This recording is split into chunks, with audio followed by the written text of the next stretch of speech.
एक बार एक बहुत बड़ा नेता एक साधु के छोटे से आश्रम में गया। वह साधु के बारे में बहुत सुना था, तो उसके मन में आया कि मैं एक बार जा करके देखता हूँ कि लोग उसकी इतनी तारीफ क्यों करते हैं। जब वह उस आश्रम में गया तो वहाँ पर एक छोटा सा कमरा था जहाँ पर एक कालीन बिछा हुआ था। वहाँ पर कुछ लोग नीचे बैठे हुए थे और साधु जी सामने बैठे हुए थे। कुछ सवाल जवाब चल रहा था।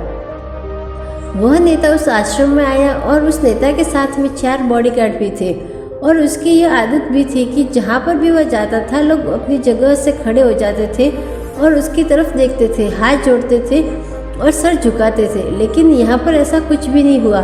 साधु व्यस्त होने के कारण उसकी तरफ देखा तक नहीं। तभी नेता को लगा कि यह मेरी बेइज्जती है और वह इस बात से गुस्सा हो गया। नेता ने थोड़ा गुस्से से साधु की बात को बीच में काटते हुए कहा कि मैं आपसे कुछ कहना चाहता हूँ। साधु ने उसकी तरफ देखा और बोला, आप थोड़ी देर रुकिए, पहले मैं इनके सवाल का जवाब दे दूँ, उसके बाद मैं आपसे बात करता हूँ। तब तक आप अगर चाहे तो आप बैठ सकते हैं। बस साधु का इतना कहने की ही देरी थी, नेता का चेहरा गुस्से से लाल हो गया और फिर उसने अपना सारा गुस्सा उस साधु पर निकाल दिया।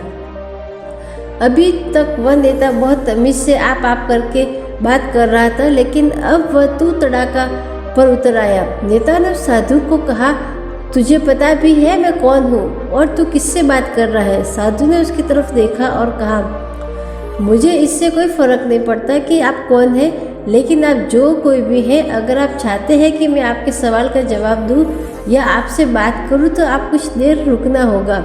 और साधु की यह कहते ही नेता गुस्से से पागल हो गया और वही सबके सामने चीखने और चिल्लाने लग गया। अब मैं तुझे तेरी असली औकात दिखाऊंगा। तूने मुझसे पंगा लेकर के ठीक नहीं किया। तुझे पता भी है मैं तेरे बारे में क्या सोचता हूँ। साधु ने फिर से नेता की तरफ देखा और बड़े ही प्रेम से कहा कि मुझे इससे कोई फर्क नहीं पड़ता कि आप मेरे बारे में क्या सोचते हैं। आप जो चाहे वो मेरे बारे में सोच सकते हैं। फिर नेता ने उससे कहा कि तू चाहे सुनाना चाहता है या नहीं, लेकिन मैं तुझे यही सबके सामने बताऊंगा कि मैं तेरे बारे में क्या सोचता हूँ। तू कोई साधु नहीं, तू एक बहुत ही घटिया इंसान है। तू एक ढोंगी है, पाखंडी है और यहाँ पर जितने भी लोग बैठे हैं उन सबको बेवकूफ़ बना रहा है। तेरा बस एक ही मकसद है, इन लोगों की जेब में जितना पैसा है सब तेरे पास में आ जाए। तू अपने फ़ायदे के लिए इन लोगों का इस्तेमाल कर रहा है और अब मैं तुझे नहीं छोड़ने वाला हूँ। पूरी दुनिया के सामने तेरा पर्दाफाश करके रहूँगा। लेकिन उसके इतना बोलने के बाद भी हल्की सी मुस्कान उस साधु के चेहरे पर बनी रही।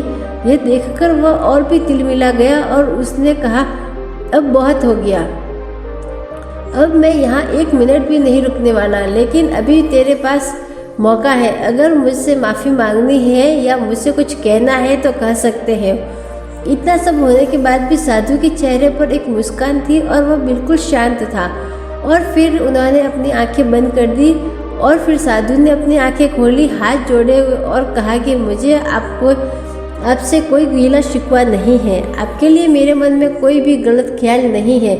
जो भी मेरे बारे में आपने कहा वो आपकी अपनी मर्जी सोच थी, तो मुझे आप में कोई भी बुराई नज़र नहीं आती। मुझे आप बहुत ही भले इंसान लग रहे हैं। और साधु की इतना कहते ही नेताजी का दिमाग 7वें आसमान पर पहुंच गया। उसके चेहरे पर एक अजीब सी खुशी थी, क्योंकि उस साधु ने वही कहा जो बाकी सब लोग उस नेता को कहते हैं।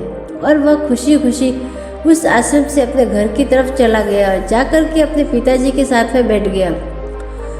उसके पिताजी ध्यान में थे। उन्होंने पूरी ज़िंदगी सिर्फ लोगों की सेवा करी और बदले में कुछ भी उम्मीद नहीं किया था।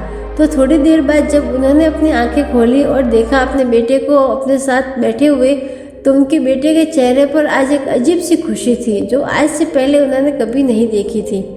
फिर भी उसने एक एक करके सब कुछ बताया कि आज क्या हुआ, किस तरह से वह आश्रम गया और वहाँ पर क्या हुआ। उसने कहा, क्या कहा, साधु जी ने क्या कहा। जब उसके पिताजी ने पूरी बात सुनी तो थोड़ा सा मुस्कुराए और अपने बेटे को देख करके बोले कि उन्होंने तुम्हारी तारीफ नहीं करी, क्योंकि उन्होंने वह नहीं कहा कि जो तुम हो, उन्होंने वह कहा कि जो वह खुद है। और तुमने जो भी कुछ उनको कहा वो नहीं कहा कि जो वो है, बल्कि तुमने वह कहा जो तुम खुद हो। यही बात वेदों में भी कही गई है, यथा दृष्टि तथा सृष्टि। ये दुनिया तुम्हें वैसी ही दिखती है जैसे ये दुनिया है। ये दुनिया वैसी दिखती है तुम्हें जैसे तुम खुद हो। जिसकी नज़र जैसी है उसके लिए ये दुनिया वैसी ही है। तो अगर तुम अपनी दुनिया को बदलना चाहते हो दोस्तों, तो उसका सिर्फ एक ही तरीका है, अपनी नज़र को बदलो। Thank you. आपको मेरी कहानी कैसी लगी कमेंट करके ज़रूर बताएं। मेरे चैनल को लाइक करें, शेयर करें एवं सब्सक्राइब करें, ज़्यादा से ज़्यादा शेयरिंग करें।